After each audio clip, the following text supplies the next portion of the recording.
Good morning, everybody, and welcome to DMS 3000 News Live, episode number 35.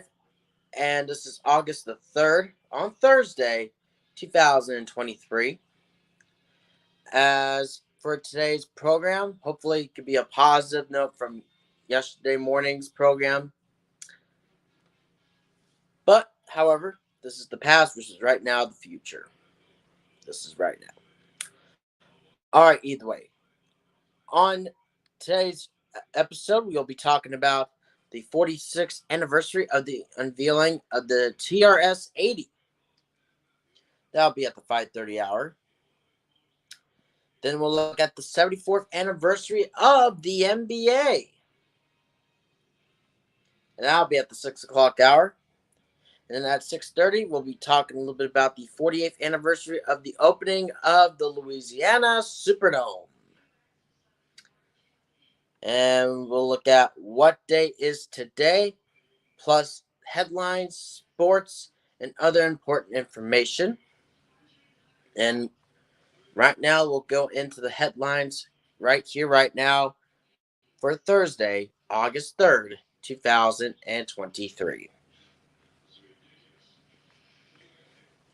One of Donald Trump's attorneys, John Lauro, outlines what he says is a very straightforward defense against the latest charges against the former president.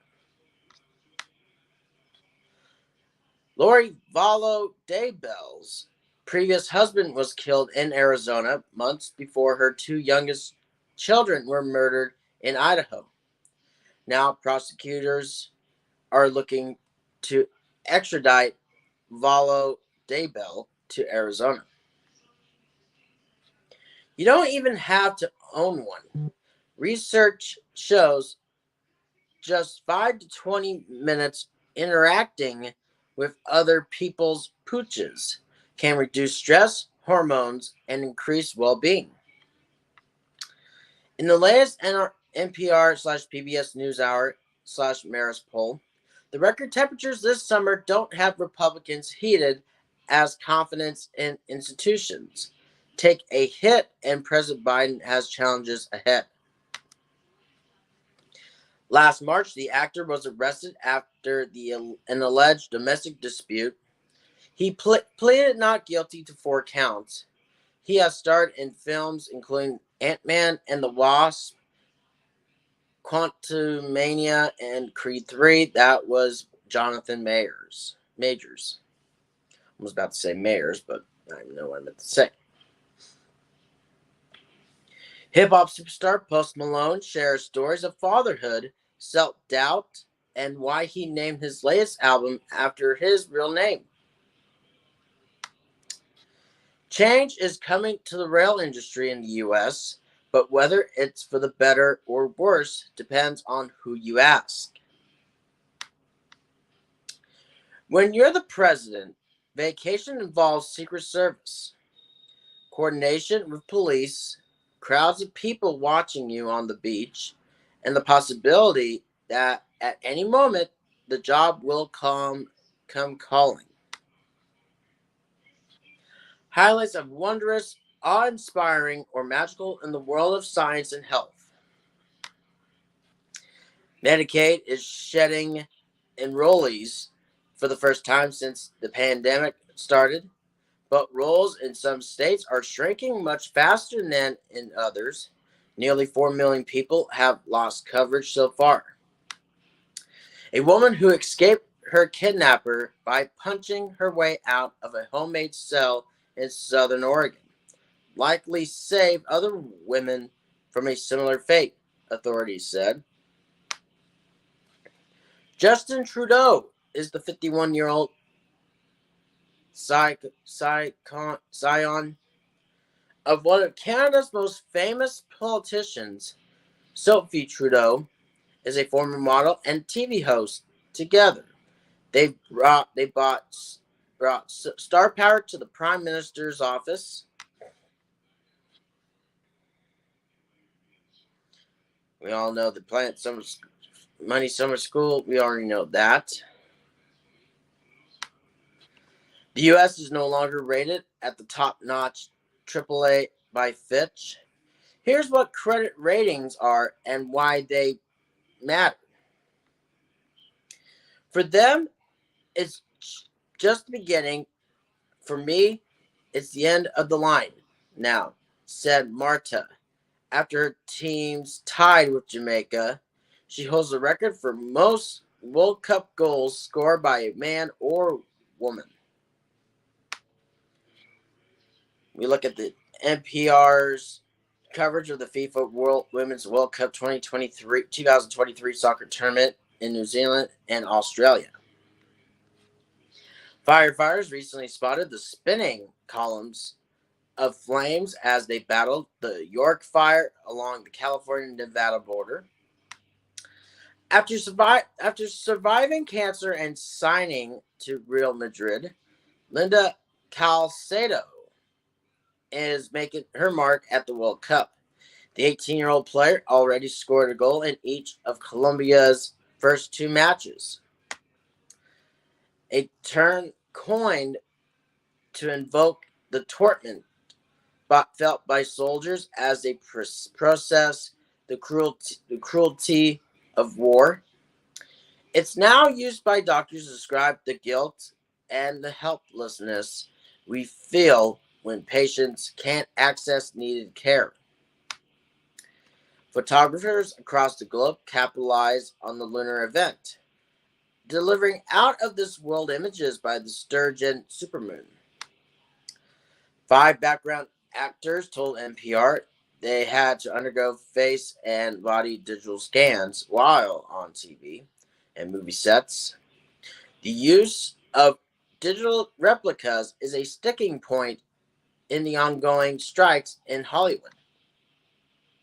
And Beijing's rainfall is the heaviest recorded in 140 years, reaching nearly 30 inches between Saturday and Wednesday. The downpours have triggered landslides and floods. Thousands have been evacuated. So that is the headlines for Thursday, August the 3rd, 2023. Now we go into the world of baseball, into the sports. We look at the following. How the trade deadline shook up the latest power rankings. The trade deadline is but one mere day on the calendar, but all you have to do is take a look at how much every team's rosters have changed since you last checked to understood how much of a difference the deadline can make. Buyers, sellers, holders, hedgers, they all shake things up a little. They all move. So thus, the first power rankings post-deadline are always among the most fascinating of the season. Teams move not just from what they've done in the standings over the last week, but what they have done in the front office.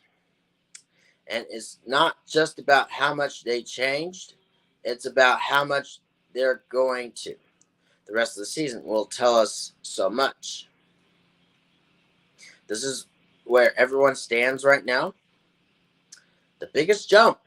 Did the Angels make the right decision by not only not trading Shohei Ohtani, but aggressive adding at the deadline?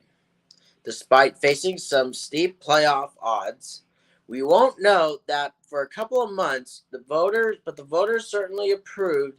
The Angels leaped 5 spots, all the way up to number 12.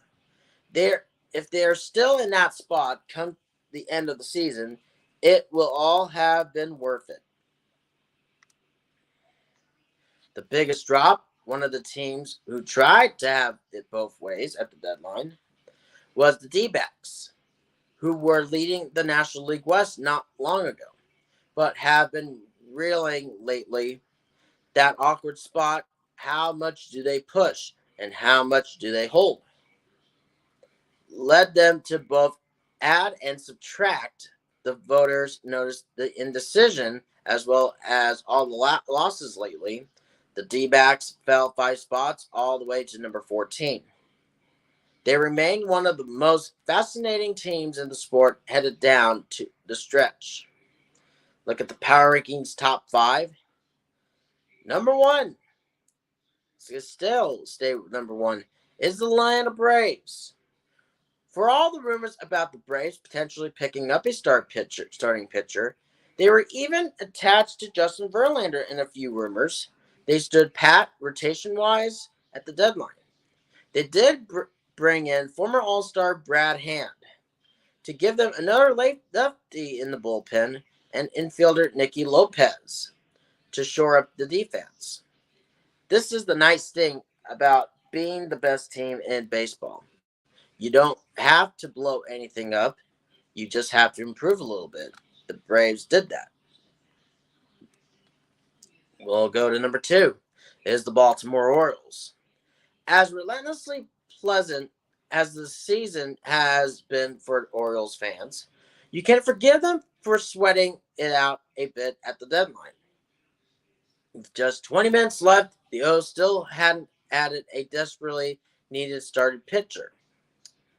They ended up with one, though, bringing in Jack Flaherty, who hasn't been able to match his NL Cy Young Award contending 2019 season, but has been terrific for the last month. The Orioles' young rotation is running up against some innings limits here pretty soon. But adding Flaherty does more than just alleviate that. You're going to see this guy start a postseason game. And last week, from number 5 now to 3, the Texas Rangers. The Rangers are barely holding on to the American League West lead, and they suddenly have to deal with Justin Verlander in their division again. But clearly the voters like the Rangers' aggressiveness at the deadline.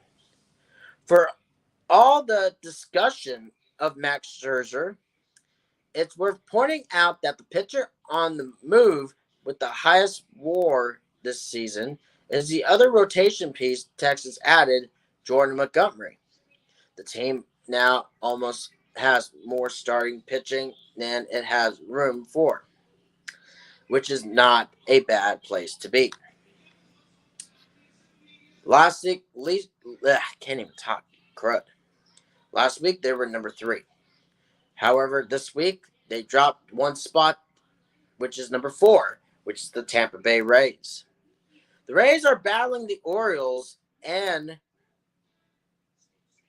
the Blue Jays for first place in the NL East. And those teams mostly just added players from the 2023 Cardinals at the deadline.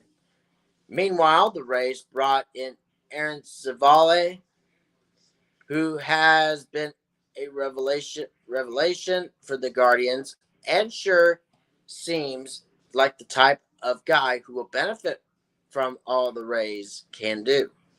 The difference between winning this division and finishing second, coming playoff seeding time, is profound. Every game counts, and the Rays don't look like a team ceding anything to the Orioles or anyone else. Look, and last week they were number 6, now number 5, which is the Houston Astros. Verlander sure is going to look nice back in that Astros uniform, isn't he? Will we ever even remember him in a Mets jersey? The Astros certainly are delighted to have Verlander back atop their rotation, and it'll be a blast watching him and his new/old team battling his former rotation mate Scherzer and the Rangers down the stretch. This is a good old-fashioned Texas showdown. We can't wait. And the rest of the 30, Dodgers, they were originally from 4, now down to 6, 2 spots down. Then we look at the Cincinnati Reds, went up 4. Last week they were 11. And stayed the same, which is the Toronto Blue Jays. The San Francisco Giants went up 1 spot from 10 now to 9. Now, the Brewers went down 3, though, originally from 7, now down to 10th. Now, which is the Milwaukee Brewers. Then we also have the Philadelphia Phillies, originally from 12th, now it's 11th. We look at the Los Angeles Angels, originally from 17, now went up 5 spots to number 12. We look at the Miami Marlins, originally at 16, now up to 13, 3 spots up. The Arizona Diamondbacks, originally from number 9, now dropped to 14th, 5 spots down. Then we got the Boston Red Sox, originally from number 13, now down to 15, 2 spots down. The Minnesota Twins, originally from 15, now at 16, 1 spot down.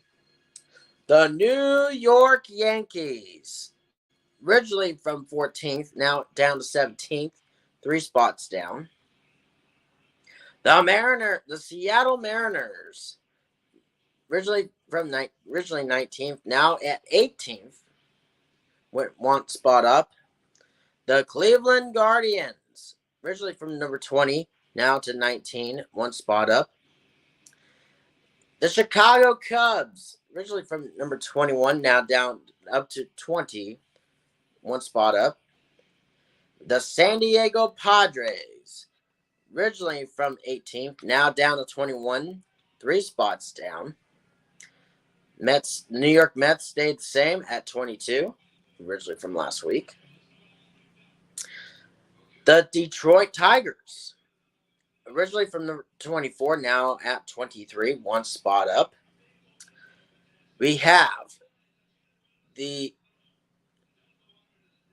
going to make sure, Detroit Tigers, I already mentioned 24 up to 23. Okay. The Pittsburgh Pirates. Excuse me. Sorry about that, everybody. From 25th, now at 24, went up 1. The Colorado Rockies at 28, originally, now up to 25. Making it the top 25 for the Colorado Rockies, went up 3. Now, the St. Louis Cardinals, originally at 23, now dropped to 26, 3 spots down. We look at the Washington Nationals, 27th from the previous week, stay the same. Excuse me. The Chicago White Sox, originally at 26, now down to 28th, which went down 2. The Kansas City Royals at 29th, stayed the same from last week. And then, doesn't surprise, the Oakland Athletics, dead last. We look at voters Will Licht, Allison Footer, Anthony Castrovince, Paul Casella, Mark Feinsand, Natalie Alonso, Mike Petrillo, then Sarah Langs, Arturo Pardavia, Andrew Simon, David Venn, Sweeney Murty, Doug Gospel, and Travis Miller.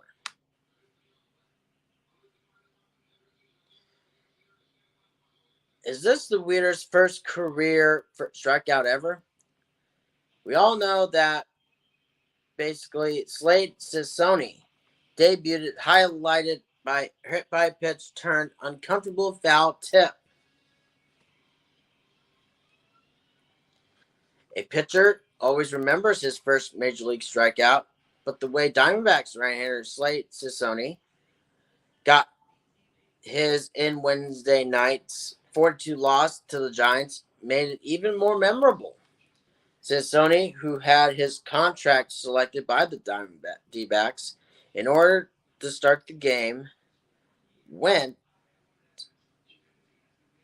to a 3-2 count to Giants leadoff hitter Lamont Wade Jr.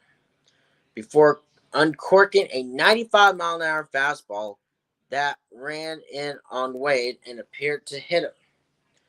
Home plate umpire Gabe Morales, in fact, ruled it a hit by pitch, and Wade started to head down to first base.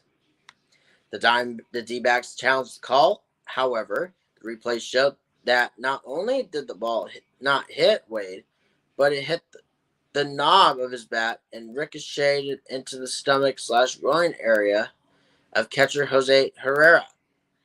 Herrera somehow managed to trap the ball against his body, and the play was overturned, going from a hit by pitch to a foul-tipped strikeout.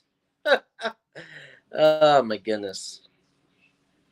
That's hilarious. It wasn't supposed to be like that for his first strikeout. Herrera said with a laugh, "It was good that we got it for him. I held the ball long enough. I tried to hold it with my pants." Oh my gosh. As long as I could. It was the first time in my career that something like that happened, and I kept holding the ball. It was pretty special. Herrera asked how he was doing given where the ball landed. "It feels a little sore, but hopefully it will feel better," Herrera said. For Ciccione, it was a strange way to open his big league career. It was 3-2. It was 3-2, and I basically threw it right at him. Ciccione said, "Jose did a great job putting his cup on today. Got the strikeout." D-backs manager Torey Lovullo has seen a lot of baseball in his days as a player, coach, and manager, but something like that was a new one for him too. "It's going to be talked about for a long time," Lovullo said. "You can't dream up how you get your first career strikeout. Look, one day you'll be able to tell a great story about my first one, and nobody will believe it. You'll have to go to the tape for proof of that." We had a good laugh about it, though, in the dugout. But what he did was he settled in after that. He made pitches and did a really good job. Ciccione allowed 2 runs on 4 hits and 1 walk in 4 2/3 innings, and ended up with a no decision. He tallied 1 more K in his debut effort, a intentional swinging strikeout of Wilmer Flores for the second out of the first. "I've been looking forward to this moment my whole life," Ciccione said. "Glad to be here, and now it's time to really help this team get some wins. I don't know if anything could have prepared me for the first jog out there, but settled in and tried to take some deep breaths and just be me out there." And now with Steve Gilbert, has covered the D-backs for MLB.com since 2001. Okay, let's go ahead and go over the scores from yesterday's games. And we'll do that right now.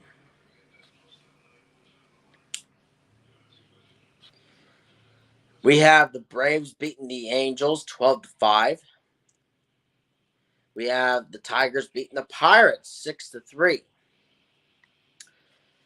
The Nationals beating the Brewers 3-2. The Astros beating the Guardians 3-2. The Padres mollywopped the Rockies 11-1.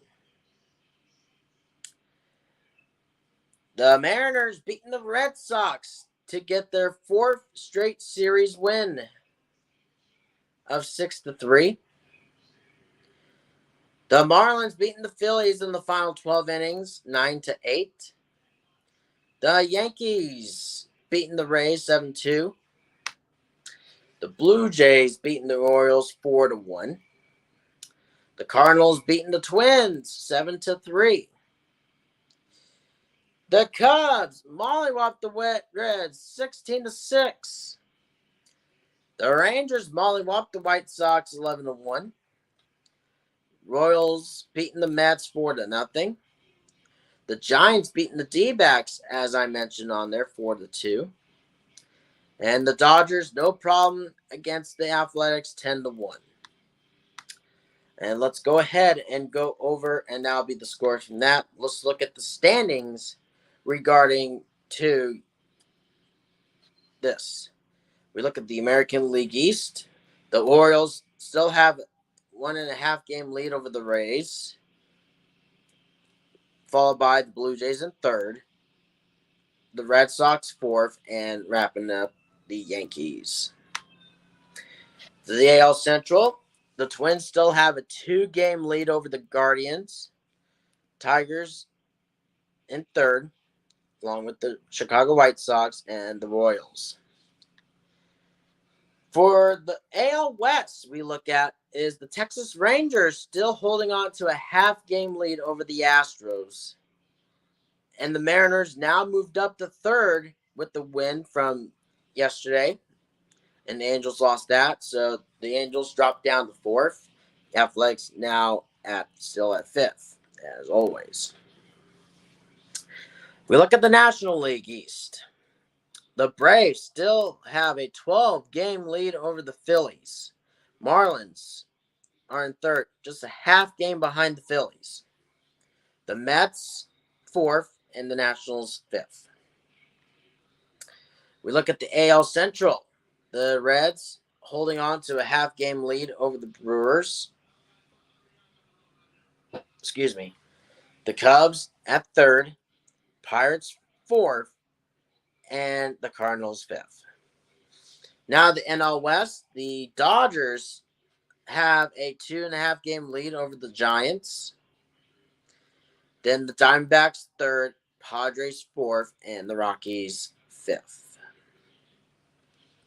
And that's basically the standings for this, as we'll go ahead and take this first commercial break. And when we come back, we will be doing What Day Is Today, and also we'll take a look at the 46th anniversary of unveiling the TRS-80. And we'll get to do those two right after this.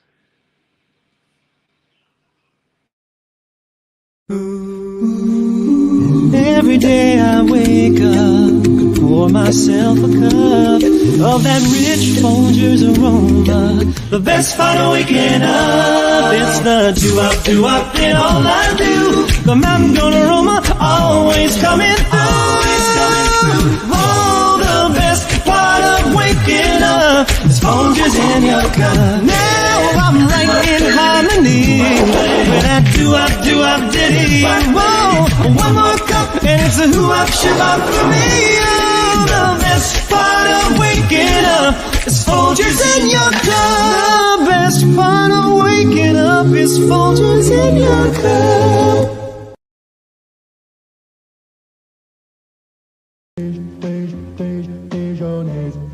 There's a new winner in mustards. In a nationwide taste test, new Hellmann's Dijonnaise creamy mustard blend beat the leading mustard by 2-1. You know, when I opened up that lunchbox and I saw that my sweetheart had made that ham sandwich with delicious new Hellmann's Dijonnaise, well, I knew I was in love. Oh, nothing beats new Hellmann's Dijonnaise.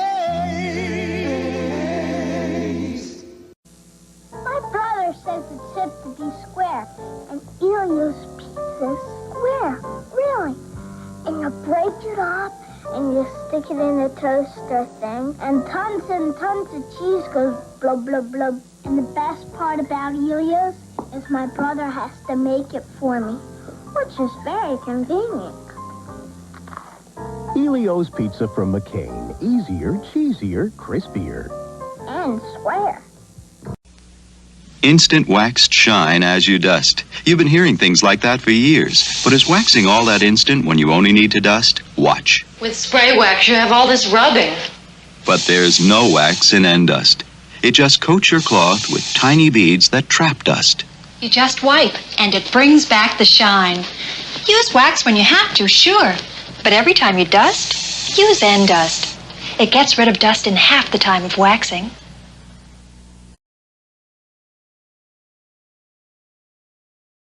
I like the way you shine. Baby, understood. You're a good time all the time. You make me feel so good. I like the way you sweep the take me through a thirsty day. You're a welcome sight to see. You're a Washington apple. Bite into the best. A little taste of heaven to me. Washington apples. Mirror, mirror on the wall, just said your breast's the worst of all. Brush your breath, brush your breath, brush your breath with Dentine. Hey, a kiss for charity is really fine, but breath like yours isn't worth a dime. Brush your breath, brush your breath, brush your breath with Dentine. Not even mouthwash can freshen your breath more effectively than when you're chewing Dentine. That baby's cute as a bunny rabbit, but he smelled your breath and let you have it. Brush your breath, brush your breath, brush your breath with Dentine. And we welcome you back to DMS 3000 News Live. And I am your host, Brandon Martin, once again. Now let's go ahead and take a look at what day is today. And we have 11 holidays as listed. We'll go ahead and start up with the first one, which is National Watermelon Day. Harry Styles said it best. It's a watermelon sugar high. Yep, even though it's the home of the watermelons here in my hometown, so it's very fitting for this National Watermelon Day. Clean Your Floors Day. Grab your mop and clean your floors on this Clean Your Floors Day. Clothes Syndrome Awareness Day. Join us in raising awareness, funds, and support for patients with clothes. Cycle to Work Day. We leave the car keys and grab a helmet instead for today's commute. India Pale Ale Day. Get ready to raise a glass and celebrate India Pale Ale Day. Cheers. We look at Makira Ulawa Province Day. Discover the Makira Ulawa province and check out fun ways to celebrate this day. National Big Forehead Day. Let go of those insecurities and focus on the beauty of your bold and beautiful forehead. National Grab Some Nuts Day. You won't be surprised to hear that. It's a very nutty occasion. National IPA Day, which is the India Pale Ale beer. Bottoms up. Enjoy the unique taste of one of the most popular beverages around. National Michael Day. Well, I already know some friends who was a part of. So, National Michael Day is an annual celebration of all the Michaels around the world. And then we'll wrap up with Pidgeguti Day. Pidgeguti Day. I probably butchered that one, but hey. That's all right. Remember the fallen heroes of the Pidgeguti massacre as we celebrate their invaluable sacrifice. And that is the what day is today. Now let's go ahead and take a look at the 46th anniversary of the unveiling of TRS-80. The TRS-80 microcomputer system is a desktop microcomputer launched in 1977 and sold by Tandy Corporation through their Radio Shack stores. The name is an abbreviation of Tandy Radio Shack Z80. It is one of the earliest mass-produced and mass-marketed retail home computers. The TRS-80 has a full-stroke QWERTY keyboard and Zilog Z80 processor, 4 KB dynamic random access memory, standard memory, small size and disk area, floating point, level 1 basic language, interpreter, and read-only memory. 64 character per line video monitor, and a starting price of, at that time, $600, equivalent to the US $2,900, which is last year, 2022. Woo, my word. A cassette tape drive for program storage was included in the original package. While the software environment was stable, the cassette load/save process, combined with keyboard bounce issues and a troublesome expansion interface, contributed to the Model 1's reputation as not well suited to serious use.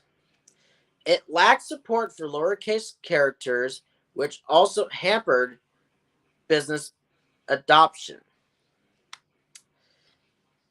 Extensive line of upgrades and add-on hardware perils for the TRS-80 was developed and marketed by Tandy/Radio Shack. The basic system can be expanded with up to 48 KB of RAM and up to 4 floppy disk drives and/or hard disk drives. Tandy/Radio Shack provided full service support, including upgrade, dang it, repair and training services in their thousands of stores worldwide. By 1979, the TRS-80 had the largest selection of software in the microcomputer market. Until 1982, the TRS-80 was the best-selling PC line, outselling the Apple II series by a factor of 5, according to one analysis. In I can't even. Dad blasted. My goodness. In mid-1980, the broadly compatible TRS-80 Model 3 was released. The Model 1 was discontinued shortly thereafter, primarily due to stricter Federal Communications Commission regulations on radio frequency interference to nearby electronic devices. In April 1983, the Model 3 was succeeded by the compatible TRS-80 Model 4. Following the original Model 1 and its compatible descendants, the TRS-80 name became a generic brand used on other unrelated computer lines sold by Tandy, including the TRS-80 Model 2, TRS-80 Model 2000, TRS-80 Model 100, TRS-80 Color Computer, and TRS-80 Pocket Computer. We look at the development in the mid-1970s. Tandy Corporation's Radio Shack division was a successful American chain of more than 3,000 electronics stores.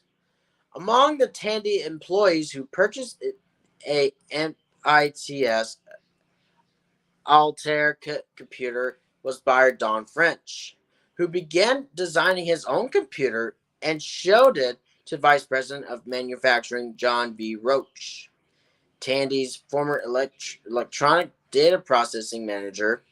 Although the design did not impress Roach, the idea of selling a microcomputer did. When the two men visited National Semiconductor in California in mid-1976, Homebrew Computer Club member Steve Leininger's expertise on the SC/MP microprocessor impressed them. National executives refused to provide Leininger's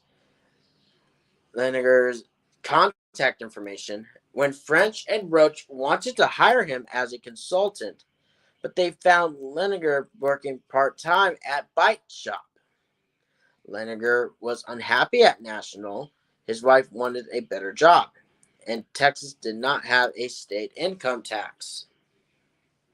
Hired for his technical and retail experience, Leininger began working with French in June 1976.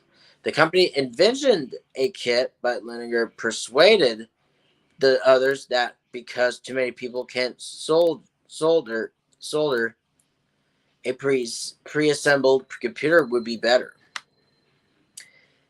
Tandy had 11 million customers that might buy a microcomputer, but it would be much more expensive than the $30 median price of a Radio Shack product.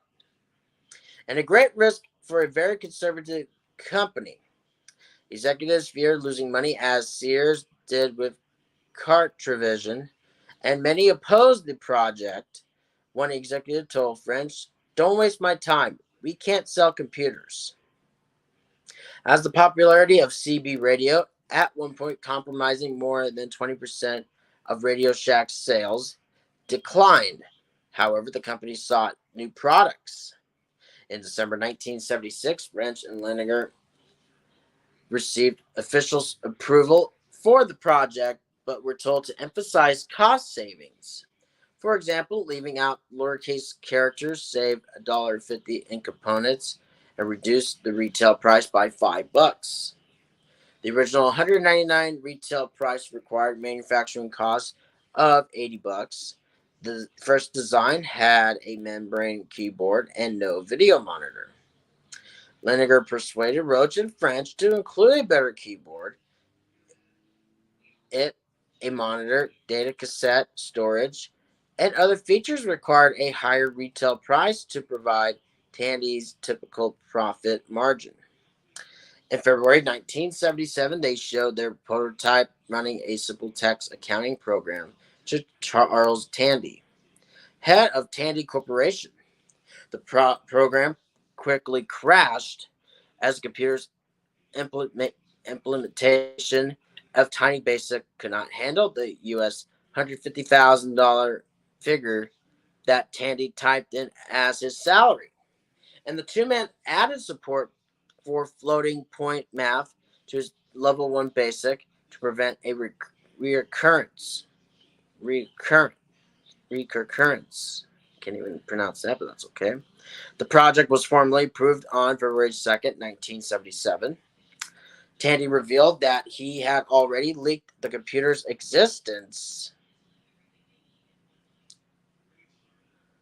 to the press. When first inspecting the prototype, he remarked that even if it did not sell, the project could be worthy if only the publicity it might generate. M.I. DeMint sold 1,000 Altairs in February 1975 and was selling 10,000 a year, when Charles Tandy asked who would buy the computer, company president Louis Kornfeld admitted that they did not know if anyone would, but suggested that small businesses and schools might. Knowing that demand was very strong, but for the $795 Altair, which cost more than $1,000 with a monitor, Leininger suggested that Radio Shack could sell 50,000 computers, but no one else believed him. Roach called the figure horse, and that's why I had to bleep that word out. As the company had never sold that many of anything at that price, Roach and Kornfeld suggested 1,000 to 3,000 per year. 3,000 was the quantity that the company would have to produce to buy the components in bulk. Roach persuaded Tandy to agree to build 3,500, the number of Radio Shack stores, so that each store could use a computer for inventory purposes if they did not sell. RCA agreed to supply the video monitor, a black and white television with a tuner and speakers removed. After others refused because of Tandy's low initial volume of production, Tandy used the black and silver colors of the RCA. Excuse me, y'all. CRT's units cabinet for the TRS-80 units also. Having spent less than $150,000 on development, Radio Shack, the announced the TRS-80 at a New York City press conference on August 3rd, which to this date, 1977. It cost $399, which today is $1,927, or $599, which is nearly close to $2,900 today. My goodness. With a 12-inch monitor and a Radio Shack tape recorder, the most expensive product Radio Shack previously sold was a $500 stereo. The company hoped that the new computer would help Radio Shack sell higher-priced products and improve its schlocky image among customers. Small businesses were the primary target market, followed by educators, then consumers, and hobbyists. Despite its hobbyist customer base, Radio Shack saw them as not the mainstream of the business and never our large market. Although the press conference did not receive much media attention because of a terrorist bombing elsewhere in the city, the computer received much more publicity at Boston's University's Personal Computer Fair 2 days later. A front-page Associated Press article discussed the novelty of a large consumer electronics company selling a home computer that could do a payroll for up to 15 people in a small business, teach children mathematics, store your favorite recipes, or keep track of an investment portfolio. It can also play cards. 6 sacks of mail arrived at Tandy headquarters asking about the computer. Over 15,000 people called to purchase the TRS-80, paralyzing the company's switchboard, and 250,000 joined the waiting list with a $100 deposit. Despite the internal skepticism, Radio Shack aggressively entered the market. The company advertised the $599 personal computer as the most important, useful, exciting electronic product of our time. Excuse me. Kornfeld stated when announcing the TRS-80, this device is inevitably in the future of everyone in the civilized world. In some way, now and so far as ahead as one can think. And Tandy's 1977 annual report called the computer probably the most important product we've ever built in a company factory.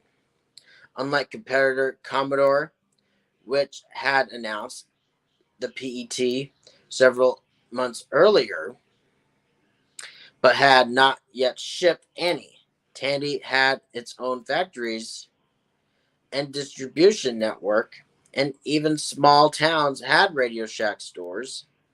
The company announced plans to be selling by Christmas a range of peripherals and software for the TRS-80. Began shipping computers by September. Opened its first computer-only store in October and delivered 5,000 computers to customers by December, still forecasting 3,000 sales a year. Radio Shack sold over 10,000 TRS-80s in its first 1.5 months of sales, 55,000 in its first year, and over 200,000 during the product's lifetime. One entered the Smithsonian's National Museum of American History by mid-1978. The waits of 2 months or more for delivery were over, and the company could state in advertisements that TRS-80 was on demonstration and available from stock now at every Radio Shack store in this community. The first units ordered unseen were delivered in November 1977 and rolled out to the stores the third week of December. The line won popularity but with hobbyists, home users, and small businesses. Excuse me, everybody. Oh, world. Tandy's Corporation's leading position in what Byte magazine called the 1977 Trinity had much to do with Tandy's retailing the computer through more than 3,000 of its Radio Shack storefronts in the USA. Tandy claimed it had 7,000 stores in 40 countries. The pre-release price for the basic system was $500, and a $50 deposit was required, with a money-back guaranteed at time of delivery. By 1978, Tandy and Radio Shack promoted itself as the biggest name in little computers. By 1979, 1,600 employees built computers in 6 factories. Kilbod Microcomputing estimated in 1980 that Tandy was selling 3 times as many computers as Apple Computer, with both companies ahead of Commodore. By 1981, InfoWorld described Radio Shack as the dominant supplier of small computers. Hundreds of small companies produce software and accessories, and Adam Osborne described Tandy as the #1 microcomputer manufacturer, despite having so few roots in microcomputing. That year, Linear left his job as director for advanced research. French had left to found a software company. Roach became Tandy's CEO. Cell Computers did not change the company's jalopy image. The radio. Oh my God! Sorry, guys. My word. The Radio Shack named embarrassed business customers and Tandy executives disliked the Trash 80 nickname for its products. By 1984, computers accounted for 35% of sales. However, and the company had 500 Tandy Radio Shack computer centers.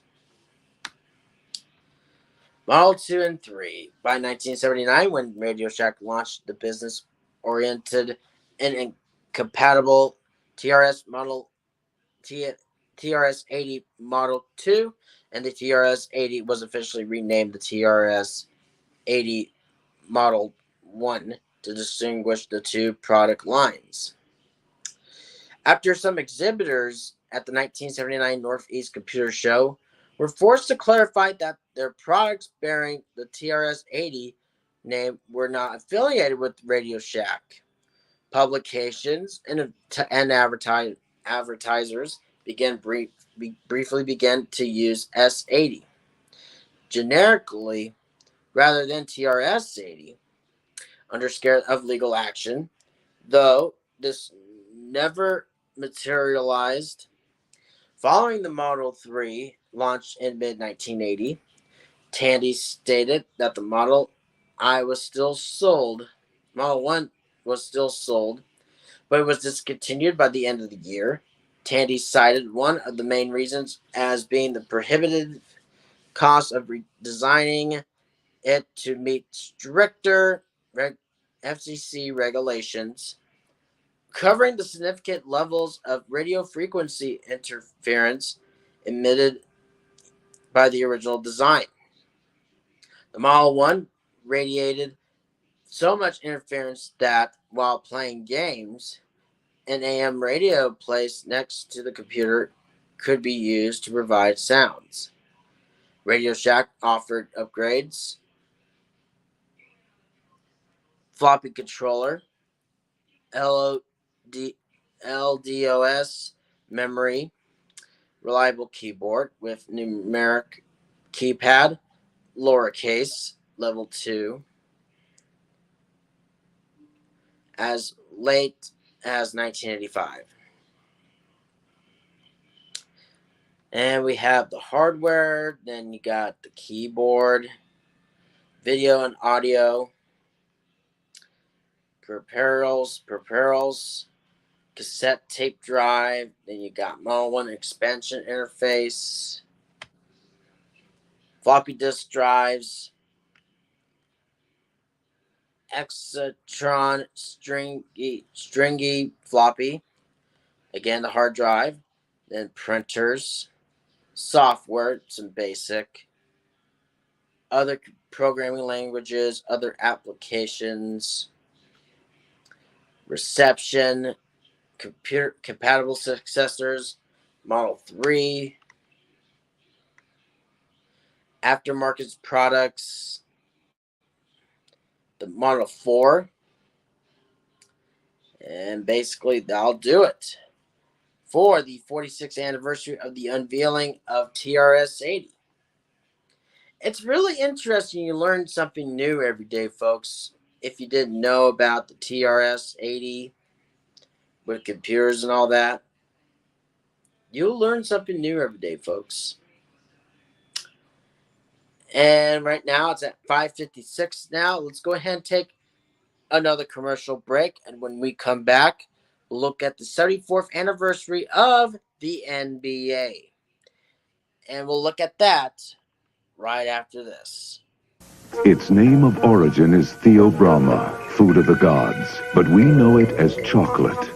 This may be the first time you've seen natural chocolate, and this may be the first time you've really tasted it. Breyers all-natural ice cream. Nothing artificial. Just fresh milk, real cream, pure sugar. So that true chocolate taste really comes through. Breyers ice cream. It's like tasting chocolate for the first time.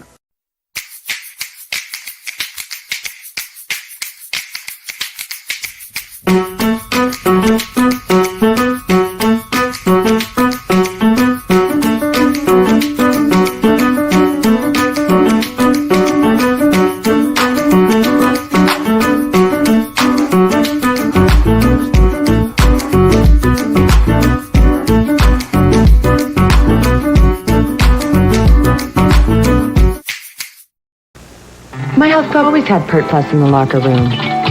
It cleans, conditions. It's great. Then one day they switched. This one said it had conditioner in it, but my hair told a different story. Some 2-in-1s don't lather as well or leave hair feeling as clean. Others don't fully condition. But Pert Plus's microbead conditioner leaves hair clean and completely conditioned. So now when I go to my club, my Pert Plus goes with me. Pert Plus. There's no 2-in-1 like this one. What's this? Married 6 months and already your wife's using spaghetti sauce for jaw? It's okay, Pop. This is Prego. Prego. Listen to me. The ingredients of a successful marriage. Garlic. It's in there. Little bits of real herbs and onions for that homemade taste. Pop, look. It's in there. And you need... Whoa, huh? It's in there. 100% natural Prego spaghetti sauce. Homemade taste. It's in there. Enjoy extra sugar-free gum. You get extra flavor, extra fun, in extra sugar-free gum. Extra, the only leading sugar-free gum with NutraSweet, gives you extra refreshing flavor that lasts an extra long time. Extra flavor for that extra long play. Extra flavor for that extra long day. When you chew it extra, the extra fresh flavor lasts an extra long time. Extra lasts extra long. Birch, beech, maple, hickory. America's great hardwood trees. They help make smoked sausage made on the Hillshire Farm, America's great tasting smoked sausage. Hillshire Farm uses its own special blend of hardwood chips from these great trees to slowly, gently, delicately smoke its sausage right on the farm. They do it the old-fashioned way to give you all the flavor you want in a smoked sausage. That's how Hillshire Farm makes America's great tasting smoked sausage in Polska kielbasa. All right, we are back with DMS 3000 News Live. And yet again, I am once again your host, Brandon Martin. As we'll go ahead and take a look now at the 74th anniversary of the NBA. Well, we all know basketball season is coming up for preseason wise, and really interesting to see what happens from there. And basketball season is still far away from us, so we have time for that, but we'll still go ahead and look it over this bad boy. The National Basketball Association is a professional basketball league in North America composed of 30 teams. It is one of the major professional sports leagues in the United States and Canada, and is considered the premier professional basketball league in the world. The league was founded in New York City on June 6, 1946, as the Basketball Association of America. It changed its name to the National Basketball Association on August 3, 1949, after merging with the competing National Basketball League. Then in 1976, the NBA and the American Basketball Association merged, adding 4 franchises to the NBA. The NBA's regular season runs from October to April, with each team playing 82 games. The league's playoff tournament extends into June. As of 2020, NBA players are the world's best paid athletes by average annual salary per player. The NBA is an active member of USA Basketball, which is recognized by the FIBA as the national governing body for basketball in the United States. The league's several international as well as individual team offices are directed out of its head offices at Midtown Manhattan, while its NBA Entertainment and NBA TV studios are directed out of offices located in Secaucus, New Jersey. In North America, the NBA is the third wealthiest professional sport league after the National Football League and Major League Baseball by revenue, and among the top 4 in the world. The Boston Reds, the Boston Celtics, and the Los Angeles Lakers are tied for the most NBA championships with 17 each. The reigning league champions are the Denver Nuggets, who defeated the Miami Heat in the 2023 NBA Finals. Through its NBA Cares project, the NBA has also taken the initiative to help charitable causes and social issues, demonstrating its dedication to having a positive impact on communities all around the world.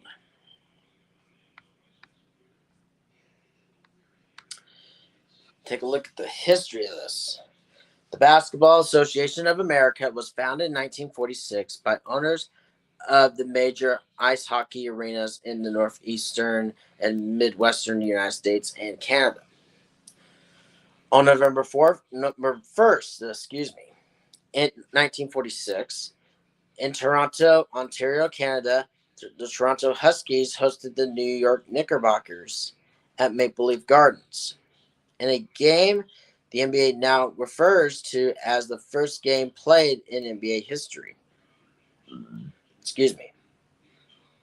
The first basket was made by Ossie Schuchtman of the Knickerbockers, although there had been earlier attempts at professional basketball leagues, including the American Basketball League and the NBL. The BAA was the first league to attempt to play primarily in large arenas in major cities. During its early years, the quality of play in the BAA was not significantly better than in competing leagues or among leading independent clubs such as the Harlem Globetrotters. For instance, the 1948 ABL finalist Baltimore Bullets moved to the BAA and won that league's 1948 title, and then the 1948 NBL champion Minneapolis Lakers won the 1949 BAA title. Prior to the 1948-49 season, however, NBL teams from Fort Wayne, Indianapolis, Minneapolis, and Rochester jumped to the BAA, which established the BAA as a league of choice for collegians looking to turn professional. On August 3rd, 1949, the remaining NBL teams, Syracuse, Anderson, Tri-Cities, Sheboygan, Denver, and Waterloo, merged into the BAA. In deference to the merger and to avoid possible legal complications, the league name was changed to the present National Basketball Association. Even though the merged league retained the BAA's governing body, including Maurice Podoloff as president, to this day, the NBA claims the BAA's history as its own. It now reckons the arrival of the NBL teams as an expansion, not a merger, and does not recognize NBL records and statistics. The new league had 17 franchises located in the mix of large and small cities, as well as large arenas and smaller gymnasiums and armories. In 1950, the NBA consolidated to 11 franchises, a process that continued until 1954-1955, when the league reached its smallest size of 8 franchises: the New York Knicks, Boston Celtics, Philadelphia Warriors, Minneapolis Lakers, Rochester Royals, Fort Wayne Pistons, Milwaukee Hawks, and Syracuse Nationals, all of which remain in the league today, although the latter 6 all did eventually relocate. The process of contraction saw the league's smaller city franchises move to larger cities. The Hawks had shifted from the Tri-Cities to Milwaukee in 1951, and later shifted to St. Louis in 1955. Excuse me, everybody. Goodness sakes. The Rochester Royals moved from Rochester, New York to Cincinnati in 1957, and the Pistons moved from Fort Wayne, Indiana to Detroit in 1957. Japanese-American Wataru Misaka broke the NBA color barrier in the 1947-48 when he played for the New York Knicks.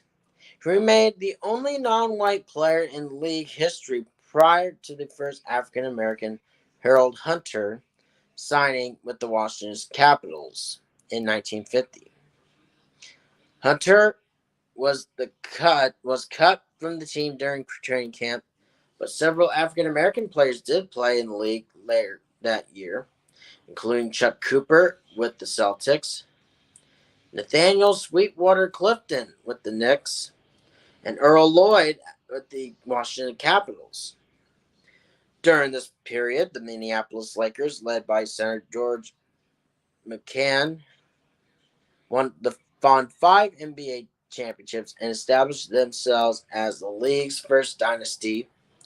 To encourage shooting and discourage stalling, the league introduced the 24-second shot clock in 1954.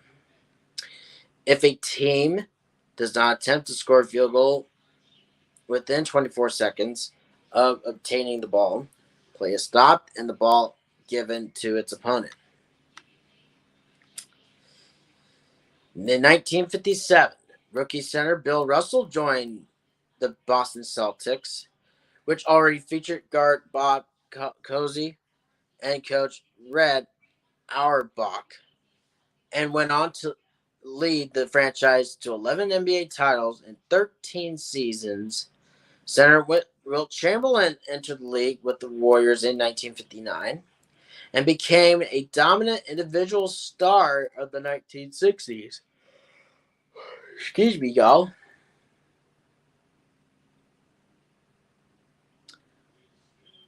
Setting new single-game records in scoring and rebounding. Russell's rivalry with Chamberlain became one of the greatest rivalries in the history of American team sports. The 1960s were dominated by the Celtics, led by Russell, Cousy, and Auerbach. Boston won 8 straight championships in the NBA from 1959 to 1966. This championship streak is the longest in NBA history.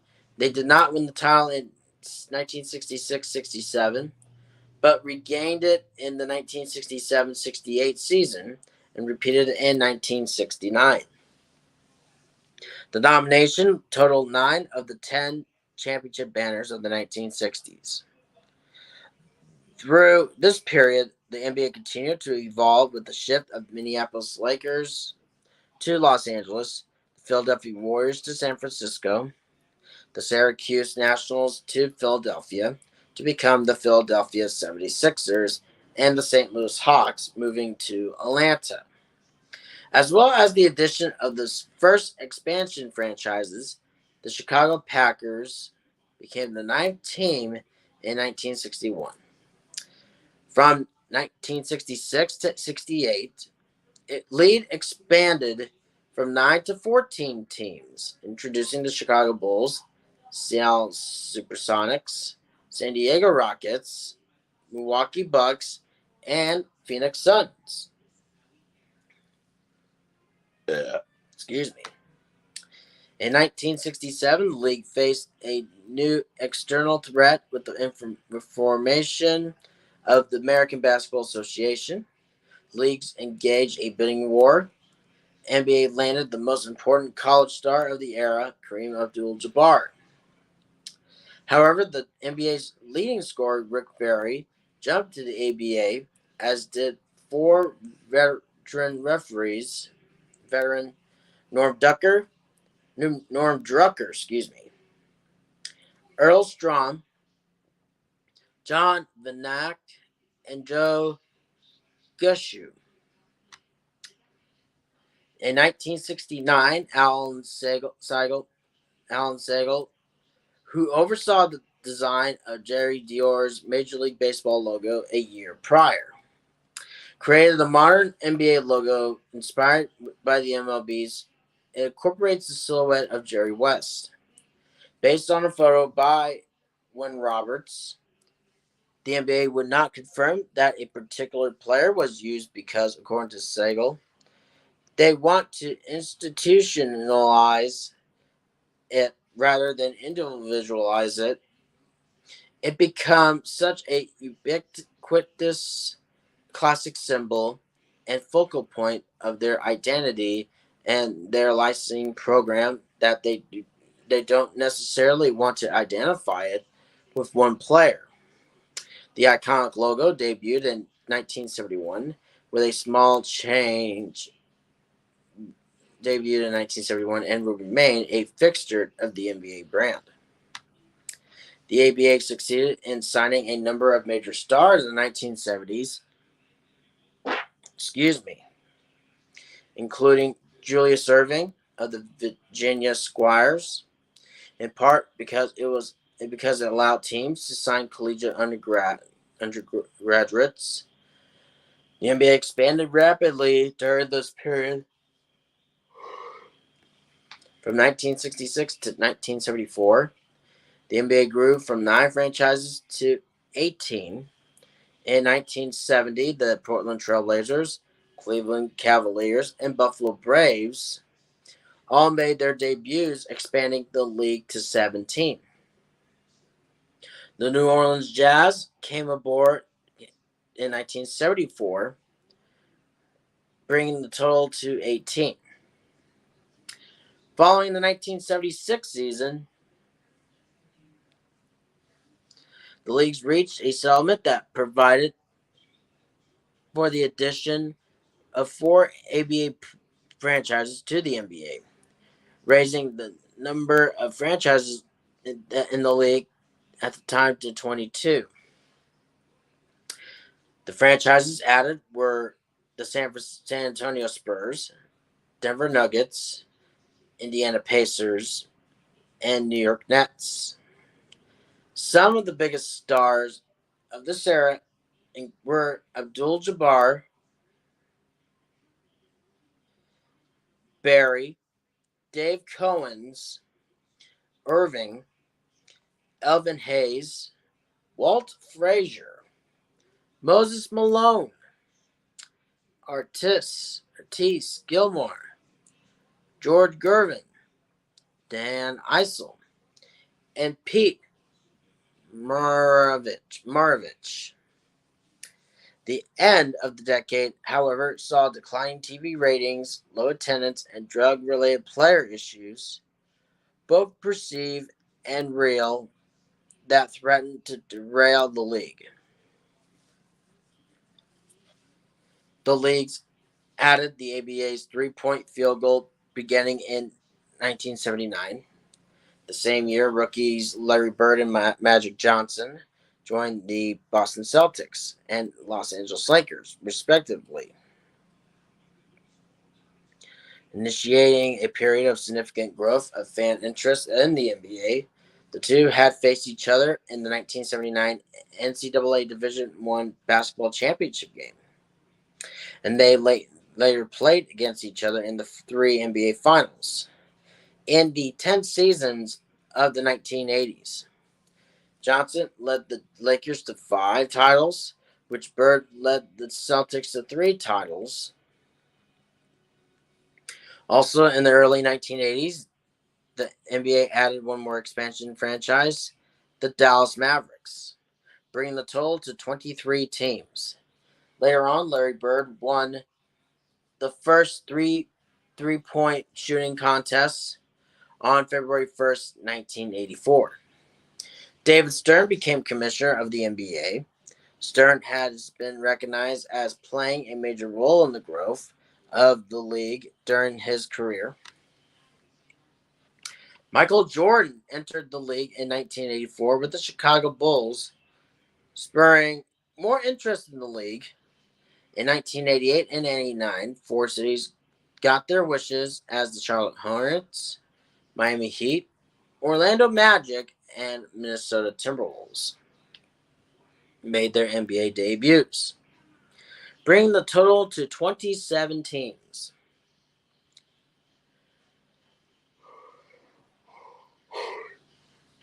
Excuse me. The Detroit Pistons won the back-to-back NBA championships in 1989 and 1990, led by Coach Chuck Daly and guard Isaiah Thomas. Jordan and Scottie Pippen led the Bulls to 2 three-peats in 8 years during the 1991-98 seasons. Hakeem Olajuwon won back-to-back titles with the Houston Rockets in 1994-95 and 1995. There we go.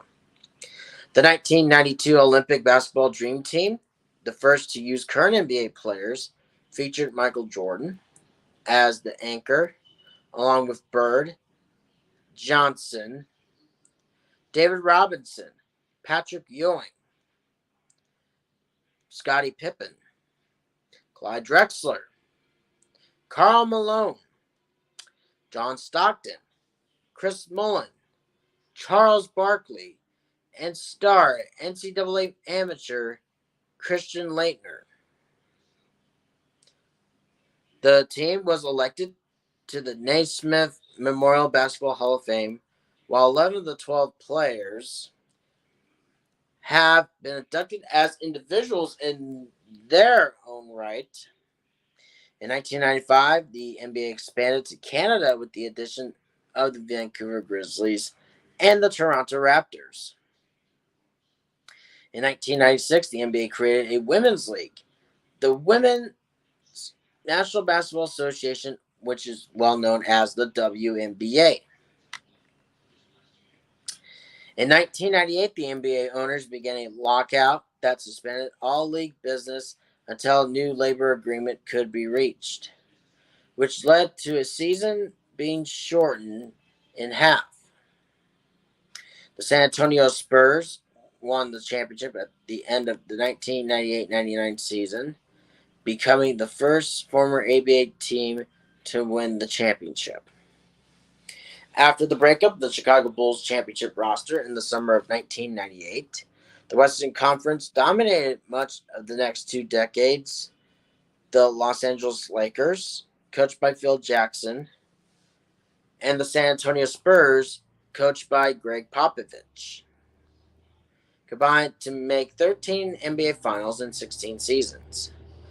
With 10 titles, Tim Duncan and David Robinson won the 1999 championship with the Spurs, and Shaquille O'Neal and Kobe Bryant started the 2000s with 3 consecutive championships for the Lakers.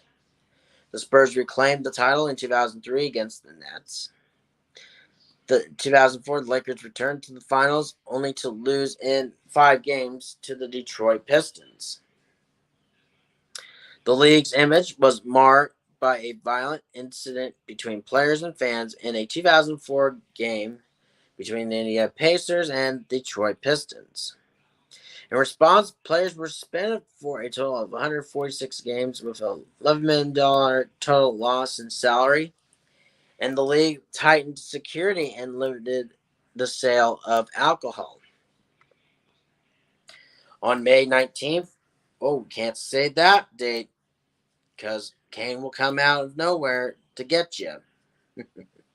Even though this isn't professional wrestling, we're talking about the 74th anniversary of the NBA.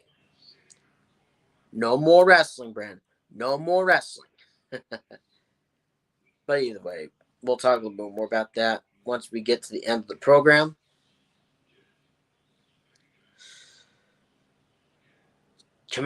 On May 9, 2005, Commissioner Stern testified before the U.S. House of Representatives Committee on Government Reform about the NBA's actions to combat the use of steroids and other performance-enhancing drugs. The NBA started its drug testing program in 1983 and substantially improved it in 1999. In the 1999-2000 season, all players were randomly tested during training camp, and all rookies were additionally tested 3 more times during the regular season. Of the nearly 4,200 tests for steroids and performance-enhancing drugs conducted over 6 seasons, only 3 players were confirmed positive for NBA's drug program. All were immediately suspended. And as of the time of the testimony, none were playing the NBA.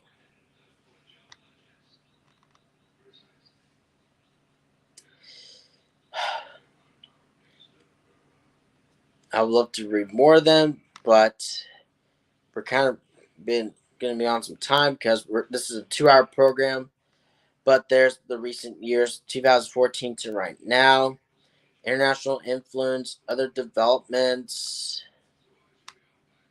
the teams, look at all that, regular season, the playoffs, we all know that, championships, the media coverage, international competitions, ticket prices and viewership demographics, controversies and criticism, notable people, president, commissioners, the players, foreign players, coaches, NBA cares, and many others.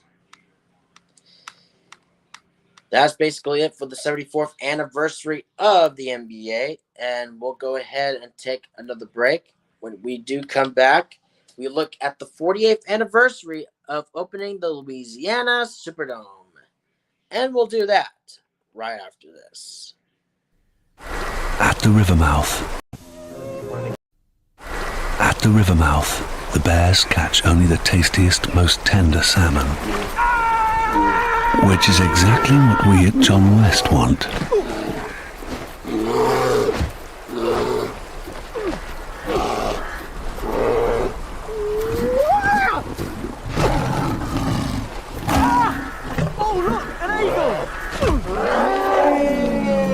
John West endured the worst to bring you the best. Hello, ladies. Look at your man. Now back to me. Now back at your man. Now back to me. Sadly, he isn't me. But if he stopped using lady-scented body wash and switched to Old Spice, he could smell like he's me. Look down. Back up. Where are you? You're on a boat with the man your man could smell like. What's in your hand? Back at me. I have it. It's an oyster with 2 tickets to that thing you love. Look again. The tickets are now diamond.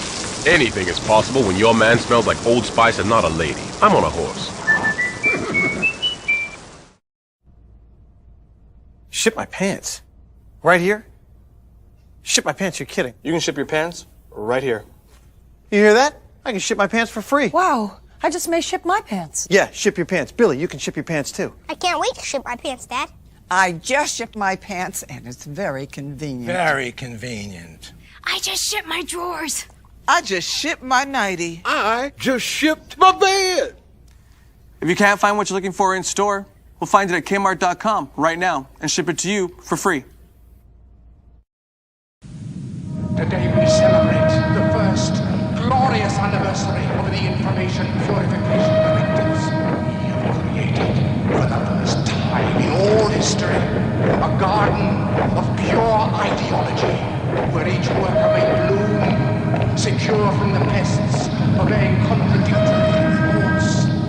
Our unification of thoughts is more powerful a weapon than any fleet or army on earth. We are one people, with one will, one resolve, one cause.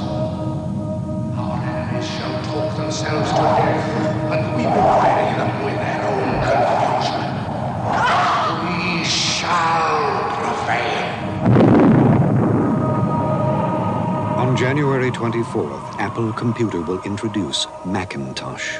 And you'll see why 1984 won't be like 1984.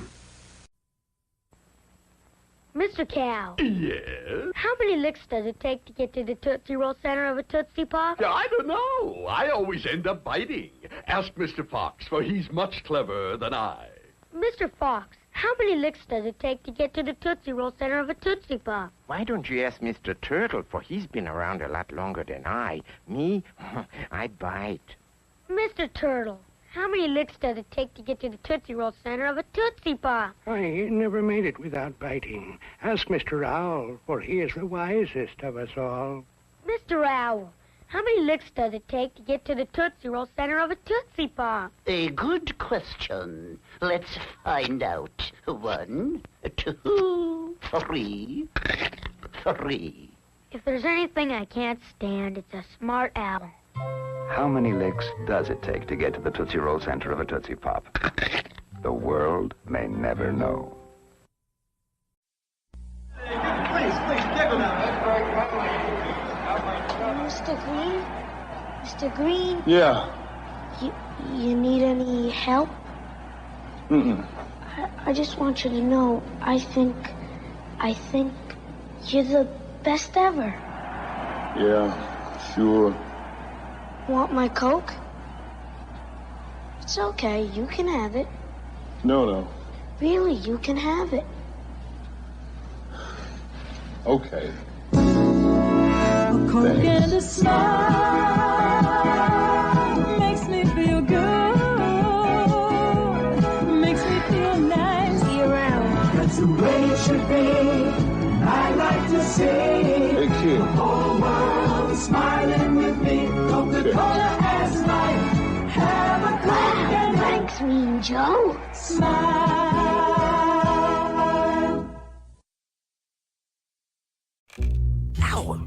So you think Santa will like these red and green M&Ms? I don't know. I never met the guy. He does exist! They do exist. Santa?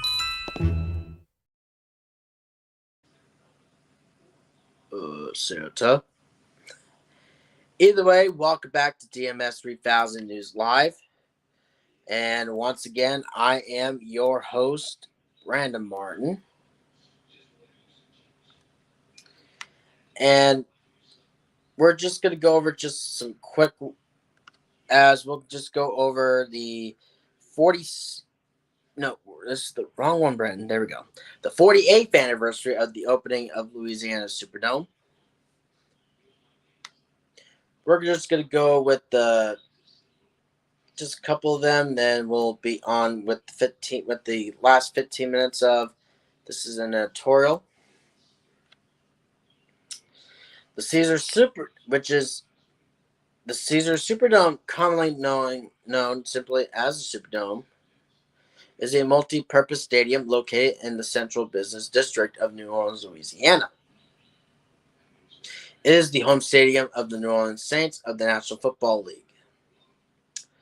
Plans were drawn up in 1967 by the New Orleans modernist architectural firm of Curtis and Davis. And the building opened as the Louisiana Superdome in 1975. Its steel frame covers a 13-acre, expands. The 273-foot dome is made of lamellar multi-ring frame and has a diameter of 680 feet, and making it the largest fixed dome structure in the world. The Superdome has routinely hosted major sporting events. It hosted 7 Super Bowl games and 5 NCAA championships in men's college basketball and college football. The Sugar Bowl has been played at the Superdome since 1975, which is one of the New Year's 6 bowl games of the college football playoff. It's also traditionally hosted the Bayou Classic, a rivalry game played between the HBCU Southern University and Grambling State University. The Superdome was also a longtime home of the Tulane Green Wave football team of Tulane University until 2014, and was the home venue of the New Orleans Jazz of the National Basketball Association from 1975 until 1979. In 2005, the Superdome housed thousands of people seeking shelter from Hurricane Katrina. The building suffered extensive damage as a result of the storm and was closed for many months. Afterward, the building was fully refurbished and reopened in time for the Saints' 2006 home opener on September 25th. And we'll just read just a couple of those things. Local businessman David Dixon conceived of the Superdome while attempting to convince the NFL to award a franchise to New Orleans. After hosting several exhibition games at Tulane Stadium during typical New Orleans summertime thunderstorms, Dixon was told by NFL Commissioner Pete Rozelle that the NFL would never expand into New Orleans without a dome stadium. Dixon then won the support of the governor of Louisiana, John McEachin, when they toured the Astrodome in Houston, Texas in 1966. McEachin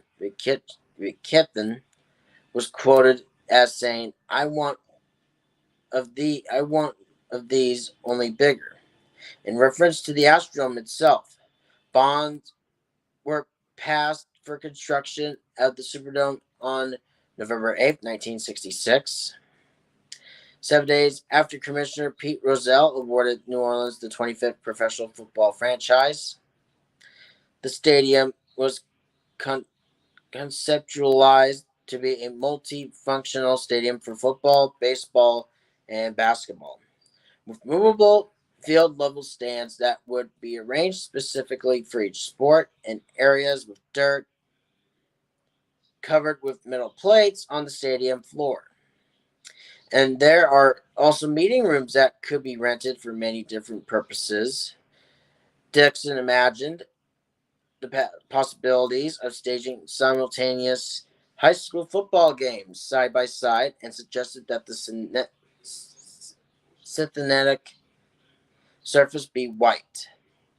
Beaumont International in Montgomery, Alabama was chosen to build the stadium.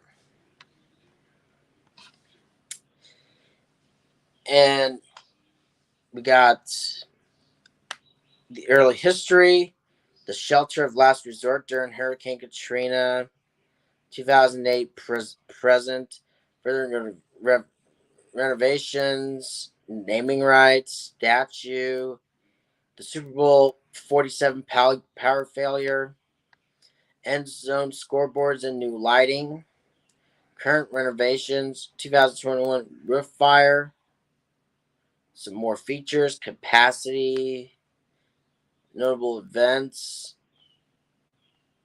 home field advantage, got baseball, minor league baseball, Major League Baseball exhibitions, Busch Challenge Winn-Dixie Showdown, basketball, boxing, gymnastics, motocross, rugby union, and soccer, or professional wrestling. We all know that. Tennis, Olympic wrestling, concerts, and other events. Had a lot of great history of the Superdome. So, yeah, if you want to read a little bit more about that, you're more than welcome to. But now it is time for basically this is an editorial. I'll go ahead and read this off. As less garbage, fewer equals fewer rats. Tidied up food waste and skipping unneeded takeout extras make for a cleaner city. This week arrived two sizable improvements to the production and collection of garbage in New York City. Moving forward, we hope these and future innovations mean there will be less of it in the first place, and less for rats and other creatures to feast on while it awaits sanitation pickup. One step forward arrives today via a new city rule that all food-related businesses must set out their refuse, restaurants, grocery stores, caterers, delis, bodegas, and other places that sell or handle food using rigid containers with secured lids. It's a perfectly sensible requirement to prevent all-you-can-eat rodent buffets on streets and sidewalks. That out to build on gathering momentum in Mayor Adams, more on rats. Last week, the city revealed that rat complaints to 311 are down 20% over the last month and a half. With complaints in the city's 4 rat mitigation zones dropping more than 45% on average. Excuse me. Attribute the decline to the sum of a few new policies, most notably pushing back garbage collection times by a number of hours to give the critters less time to feast. So-called rat Zarina, Kathy Karate, has correctly talked a good game and began implementing a science-based approach that, among other things, aims to cut back on the amount of food waste left in public spaces in the first place. That's far more important than rolling out flashy rat-killing strategies like those that Adams favors. New York's waste strategy needs to pay much closer attention to how much we generate, which is why another set of regulations that went into effect yesterday have merit. Skip the stuff rules.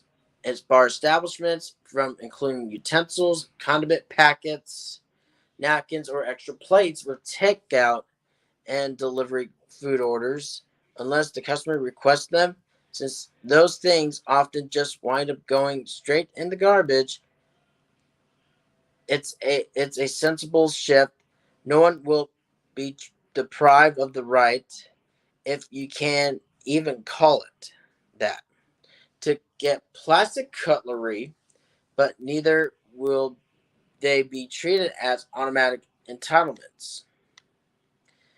Given how tough it already is to be a small business in New York, we're pleased that fines won't begin until for a year, and we're pleased that even then fines will be modest, starting at $50 for a first event, going to $150 for a second, and $250 for a third and subsequent events. Hopefully, the regulation itself and the presence of some fine structure, along with occasional visits from city inspectors, will lead to restaurants obeying the rules while not feeling suffocated by them.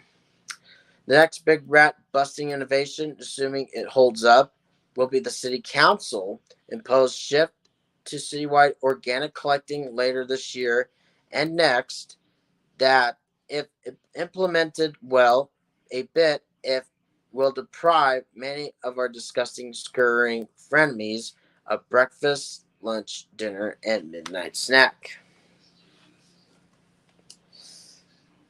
Well, I mean, it's a start.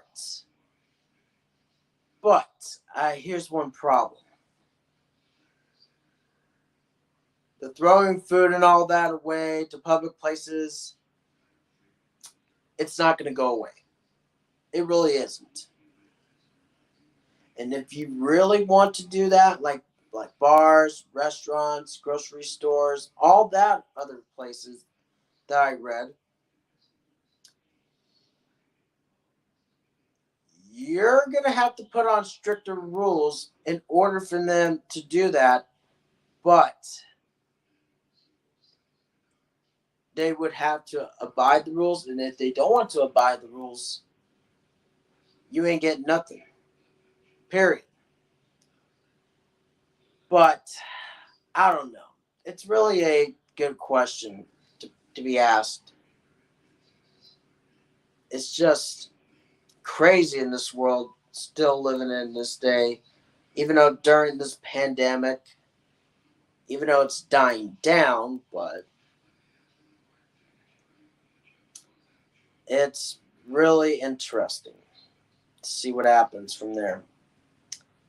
For me, it ain't gonna go away. It really doesn't.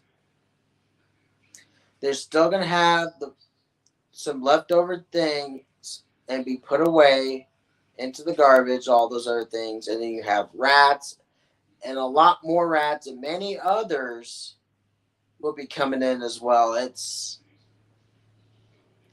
like I said, it's not gonna go away. And I don't know what Governor Adams thinks about that, but it's not going to work. It really doesn't.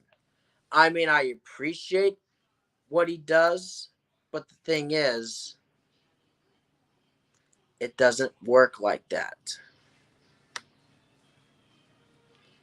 That and the rats, all those other things, that is just crazy.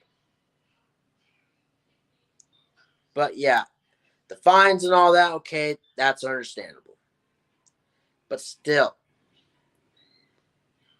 you have to lay them down of the things that is need to be talked about for each section of having a cleaner environment and all those other things. You got to get on that.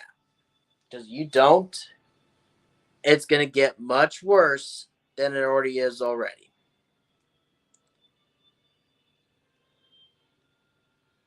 But yeah, that's going to do it. Still, for those people who don't care about that, pick up your crap and do something right for a change. That is crazy.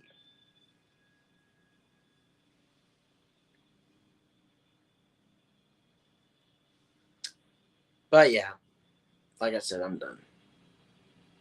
And thankfully, it wasn't the disclaimer on there with some lovely language along with unprofessionalism, but this one was professionalism. No language at all, no gestures. This is expressing how I feel about this. But yeah, coming up in about 16 minutes, we will be turning over the reins to Snowman along with Cole Johnson for the 10 o'clock to 12 p.m. out 2 hours of them. And along with 7 a.m. to 9 a.m. in the West Coast. And with that, thank you guys so much for watching the DMS 3000 News Live, episode number 35. If you like this, please go and give us a thumbs up. And please like this video, leave a comment. And if you're brand new to the David 3000 Network, make sure to subscribe. And also don't forget to tap that notification bell under the David 3000 Network on your YouTube app so you'll never miss an upload or a live stream. And I will see you guys tomorrow to wrap up the DMS 3000 News Live for episode 36. And with that being said, have a great morning, everybody. See you then. Bye-bye.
Don't forget to subscribe to the Democracy Network for great more content like this one.